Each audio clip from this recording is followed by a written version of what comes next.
This is part 3 of my 2K13 impressions. First, I want to talk about physics, but not too much because a lot has already been discussed and I don't really want to overlap. But I will say that it's kind of weird to see physics in a 2K game because it's never been there before. It's just been a whole bunch of animations, and to see it in the game was just, it was pretty impressive. When you're playing with LeBron James, you feel like you're LeBron James. You feel like you're strong when you're driving. You feel like nobody can touch you. Kevin Durant was getting bodied. I was just bullying him around. I also tried to force a couple of drives, especially with Russell Westbrook. And I noticed that just bad things would happen if I did that. I wouldn't get stuck in those weird animations like 2K12, but I'd be leaning and I'd do a bad layup. I'd miss the layup. It would be a ridiculously difficult layup to make. So now let me talk a little bit about post moves. Not too many people have discussed the post moves, and it's probably because in that little demo that we played, there's not really much you can do. There's not great post players on those teams. Chris Bosh wasn't able to back down Ibaka or Perkins, so all I was able to do with him were fades, and I tried things like up and under moves, but I didn't really score much in the post with Chris Bosh. I did do some moves with LeBron James, bullying Kevin Durant and bullying pretty much anybody, and his post moves are going to be crazy. But I did not see the stepping on cockroaches post move. You know, when the player would take a giant leap back and then do that fadeaway jumper. I didn't see that happen. I tried to do it. I wasn't able to do it, but it might just be because the controls are different. So I'm not sure if that's going to be in the game. The post game, it seemed pretty solid. So I'll just have to wait and see on that. Now, let me talk about the bumping, especially with the bumping off the ball. I wasn't able to test that because there's no player lock option in the demo in the build that we were playing. So I couldn't test that. But when I had my discussion with the developers, they said they cleaned up a lot of those bumping animations. And they said something like there's still 40 of them or so in the game. And they said that they might need to remove some more because in the build they were playing, they felt like it was still too difficult to cross the paint. And I really voiced my opinion at this point because it was terrible in 2K12, especially if you had to run a play. Let's say the play said set a pick in the paint or come off a pick that was in the paint. It was so difficult to do that. It was almost impossible to complete that play in 2K12. So we had a good discussion about that. Hopefully they clean it up. I'm not saying that we want to be able to cross the paint at will, but it can't be like 2K12 because there's no point in playing off ball.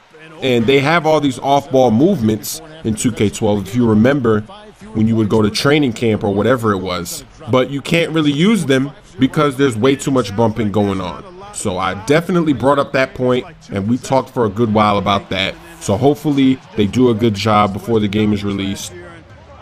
In my discussion, I also brought up the substitution menu. Because in 2K12, I don't know what they did, but I felt it was terrible. It used to be so fast in the past. You used to be able to make a substitution before you inbound the ball or as you're walking the ball up the court. You did it all with the D-pad. Even in between quarters, I don't think you could bring up the substitution menu in 2K12 in between quarters. So we talked about that, and they said they got rid of the whole A, B, X to switch. They said they got rid of that, so it's probably going to go back to the old way where it's just done on the D-pad, which I think is good news.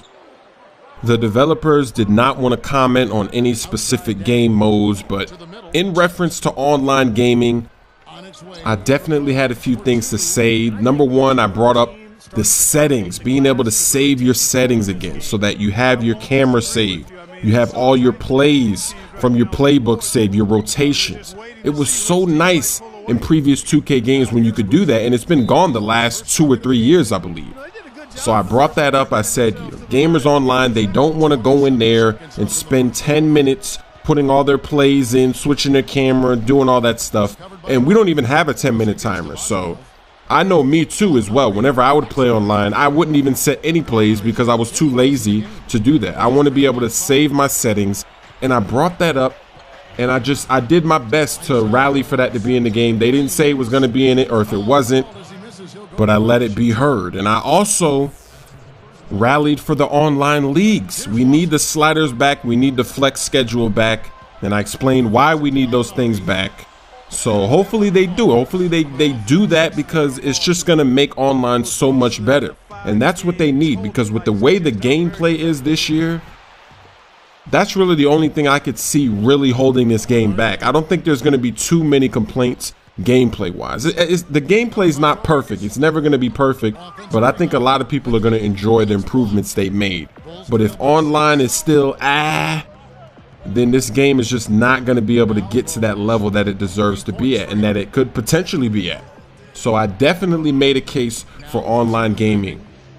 I asked about crew, but of course they didn't say anything. They didn't confirm. They didn't deny. We're just going to have to wait. They didn't want to really say anything about any specific game modes. It was just about the gameplay that they wanted to discuss. So now let me talk about Hall of Fame difficulty. I had a discussion with them about Hall of Fame, and they asked me, how do you make it better? And I basically just told them that Hall of Fame, it shouldn't be the way it is right now. I think Hall of Fame should be the best mode to play on. The CPU should be really intelligent. If there's a mismatch on the court, they should attack it immediately. They should never miss those mismatches. They should recognize and attack. They should, on defense, they should switch matchups. Put the good defenders on the good offensive players, even if they aren't playing at the same position. The Hall of Fame AI should have more of a variety in their play sets and their tactics, their post moves, their dribble moves. They should just be better, but they shouldn't just ignore the ratings. And they even talked about that. They said that when you play on Hall of Fame, the ratings get squeezed so that it's almost like all the players are the same. They have the same ratings almost. And the developers, they also confirmed that when you play on Hall of Fame, your teammates are not going to get a boost like the opponent is. So the CPU advantage is still going to be in there, basically, is what they were saying. I don't think they're going to change that. And it was funny because I was talking about how on fast breaks, for example, the AI always sprints back to stop your fast breaks no matter what. And your players are jogging when it happens to you.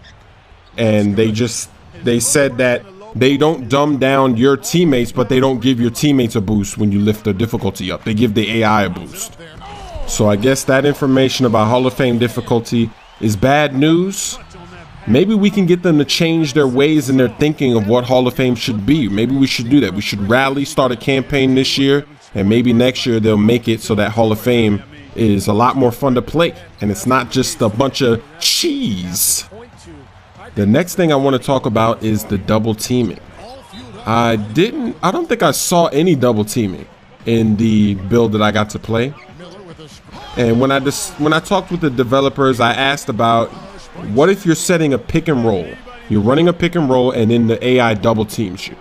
I said the guy that's setting the pick should recognize that and roll, instead of just sitting there setting the pick and then even trying to adjust the pick while I'm in the double team.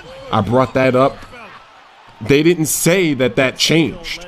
They didn't say that they fixed that. They didn't really say anything about that. And also, I remember last year, 2K12, they never double teamed in the post. I don't remember the developers saying anything about that.